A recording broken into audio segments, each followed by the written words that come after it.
Tetapi, apa yang perlu disedari oleh semua ialah Najib belum setahun menjalani hukuman penjara daripada 12 tahun yang dijatuhkan ke atasnya.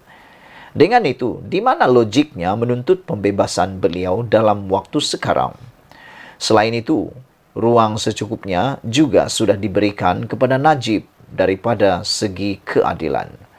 Oleh itu, memetik kata-kata Zahid Hamidi yang mahu Najib diberi keadilan, daripada mana segi atau daripada segi mana lagi keadilan yang tidak diberikan kepada Najib? Tidak cukup lagikah semua proses mahkamah yang telah dilalui? Tidak harus dilupakan, Najib juga masih ada 3 kes lain berkaitan 1MDB yang sedang dalam perbicaraan. Jika Najib dibebaskan, apa jadi kepada kes yang sedang dibicarakan itu? Dan tidakkah ia boleh mempengaruhi keputusan di mahkamah nanti? Dalam hal ini, di mana pendirian dan rasa hormat UMNO terhadap keluhuran undang-undang dan menyokong usaha kerajaan memerangi rasuah jika belum sampai setahun Najib menjalani hukuman penjara daripada 12 tahun yang dijatuhkan ke atasnya? Di samping masih ada 3 kes lagi belum selesai. Tetapi parti itu sudah mahukan bekas Presiden UMNO itu dibebaskan. Apa pula pandangan dunia, khususnya pelabur antarabangsa terhadap negara kita, jika misalnya pembebasan Najib menjadi kenyataan dalam waktu terdekat ini? Paling kurang, Najib seharusnya perlu menjalani hukuman penjara selama 1/3 atau separuh daripada tempoh 12 tahun itu sebelum pengampunannya hendak diusahakan. Begitupun, lebih baik lagi kalau beliau menjalani tempoh hukuman penuh 12 tahun itu agar menjadi pengajaran kepada kita semua. Kepada UMNO yang mungkin bersimpati terhadap Najib, fikirkanlah juga kesan buruk skandal 1MDB itu kepada parti UMNO, Barisan Nasional dan juga khususnya negara. Jika tiada skandal 1MDB, UMNO barangkali masih kekal sebagai kerajaan sehingga hari ini. Tiada sebab untuk kalah pada PRU 2018 dan tiada sebab juga perlu untuk sekarang berada dalam sebuah kerajaan perpaduan. Yang penting sekali, sesuai dengan kegigihan Anwar memerangi rasuah dalam agendanya menerajui negara, beliau mesti tegas dan tidak harus melayan sama sekali desakan UMNO berkaitan membebaskan Najib itu. Menyelamatkan negara dan menjaga hati seluruh rakyat yang benci rasuah jauh lebih penting daripada menjaga hati UMNO yang tak sabar-sabar mahu melihat Najib dibebaskan. Saudara-saudara sekalian, apa yang menarik di dalam pendedahan kali ini ialah apabila Zahid Hamidi menyatakan bahawa Najib perlu diberikan keadilan, persoalan besar daripada mana atau daripada segi mana lagi keadilan tidak diberikan kepada Najib. Tidak cukup lagikah semua proses mahkamah yang telah dilalui oleh Najib? Tidak harus dilupakan, Najib juga masih ada 3 lagi kes yang berkaitan dengan 1MDB yang sedang dibicarakan. Jika Najib dibebaskan, apa jadi kepada kes yang sedang dibicarakan itu? Dan tidakkah ia boleh mempengaruhi keputusan di mahkamah nanti?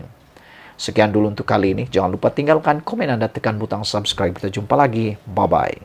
Selamat petang, salam sejahtera. Nasib Najib di penjara memang akan makin gelap atau makin terang. Itu adalah pembayang kepada ulasan hari ini. Dalam PAU 2023, jelas ada banyak suara berkicau berkait dengan Najib. Ada yang mau percepatkan Najib dibebaskan, ada yang mau aura Najib dan sebagainya. Namun ini ulasan khas untuk Najib. Anda share video ini khususnya bagi Anda yang menyokong transformasi di dalam kerajaan dalam negara ini, pembaharuan dalam negara ini, dan Anda yang menyokong Anwar Ibrahim. Belum setahun dalam penjara, Anwar tak harus layan desakan UMNO bebaskan Najib. Itu tajuk ulasan kali ini dipetik dari sabudinhusin.com. Di depan Anwar Ibrahim yang dimuliakan sebagai tetamu kehormat PAU 2023, Presiden UMNO Ahmad Zaid Hamidi secara terbuka menegaskan sambil disaksikan para perwakilan akan terus memperjuangkan pembebasan Najib Razak. Kita mahukan keadilan untuk Najib. Kita mahu keadilan diberikan kepada beliau sebagai seorang manusia, tegasnya. Seterusnya, beliau meminta Perdana Menteri yang turut hadir supaya melihat sendiri apa yang dimahukan ahli UMNO di Dewan Merdeka terhadap Najib. Perdana Menteri lihat sendiri apa yang dinyatakan, katanya merujuk kepada perwakilan yang berdiri melaungkan bebas bosku. Tambah Zahid Hamidi lagi, pendirian UMNO tidak pernah berubah dalam membela nasib Najib seperti ditetapkan Majelis Kerja Tertinggi MKT Parti sebelum ini. Kita di sini, beliau di sana. Yakinlah semangat Najib, bosku, tetap di Dewan Merdeka. Pendirian UMNO tidak pernah berubah untuk membela dan beri kebebasan kepada Najib, kata beliau.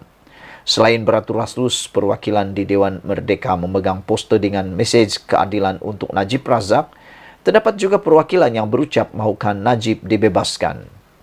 Sentimen membebaskan Najib yang dimulakan melalui ucapan Zahid Hamidi itu memang menjadi antara topik perbualan pada PAU kali ini. Di dalam dan di luar Dewan Merdeka WTC-KL, banyak pihak bercakap mengenainya dalam pelbagai versi, termasuk ada yang memberi gambaran akan wujud pemboikotan ahli tertentu dalam PRN andainya Najib tidak dibebaskan.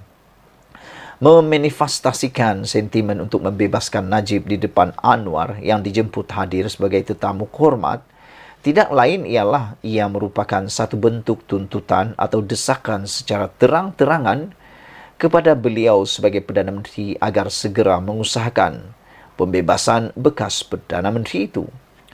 Oleh kerana Najib sudah melalui semua proses perbicaraan di mahkamah, Mahkamah Tinggi, Mahkamah Rayuan, Mahkamah Persekutuan dan terakhir sekali, Semakan Kehakiman, di mana keputusan terkumpul adalah 13-1, tiada ruang lagi untuk membebaskan Najib, melainkan beliau hanya melalui pengampunan diraja yang boleh diusahakan oleh Anwar selaku Perdana Menteri. Itulah sebabnya ini sebenarnya kali pertama dilakukan.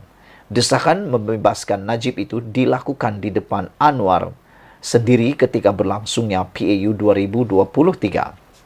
PAU tahun depan dan seterusnya, jika Anwar dijemput lagi sebagai tetamu kehormat, percayalah, desakan yang sama akan terus diperdengarkan.